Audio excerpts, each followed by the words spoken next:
penalties are necessary in this level of hockey all the time. But he's been a Rangers fan his entire life, right? So what's it like to be able to bring somebody in who's enthusiastic about the organization, who cares about hockey, who played hockey, and who wants to be out there on the ice to help out any way they can? Yeah, listen, first off, we're really happy and proud of Mark Sinclair. That's what created this situation. He got called up to Belleville. He started last game. He got them a point, so obviously we're really happy for Mark. With regards to Jason, he's got a great energy level about him. It's always great when the front office staff has a love for the game. Obviously, they're a lot more invested and they understand the product a lot better. So, the added bonus that he can also play goalie is pretty remarkable and pretty special. And again, I did ask our assistant coach, Jesse Messier, to handle this transaction.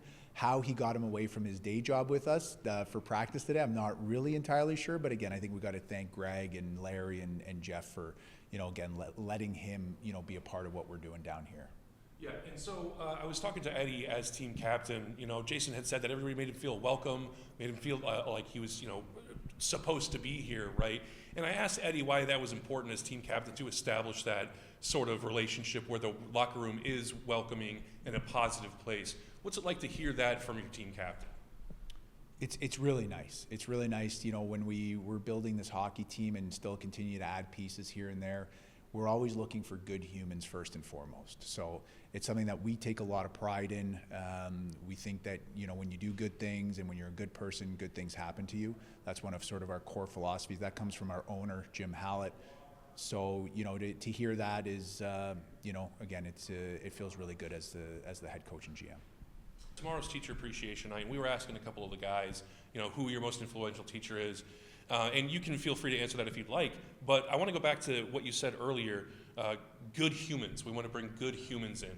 A lot of the guys said my mom. A lot of the guys were saying, it was the stuff that I learned outside of the classroom. The coach is teaching me to be a better human, right? To hear that about your guys, right? What's your reaction to that? Again, I think, a few things, a couple of teachers come to mind, whether it's Mr. Reiner, whether it's Mr. Liebner. If I think outside of the hockey world, I mean, I was never the most studious student in school, so I don't know how many of those teachers made a huge impression on me. But outside of the game, I'm very fortunate. I'm surrounded by some great mentors, and I think about them more in mentors situations than teacher situations. But it is all the same. With regards to our players, it's really important that we take a holistic view to development here. It's not, we had a meeting today about the fact that we know that the game's 90% mental and 10% physical, and us as coaches oftentimes will focus, 90 or 95% on the physical. We do try here in Bloomington to have a holistic approach to development, and whether we're talking about physical, mental, emotional, or spiritual development, we do try and touch on some of those things, obviously within a professional and appropriate manner.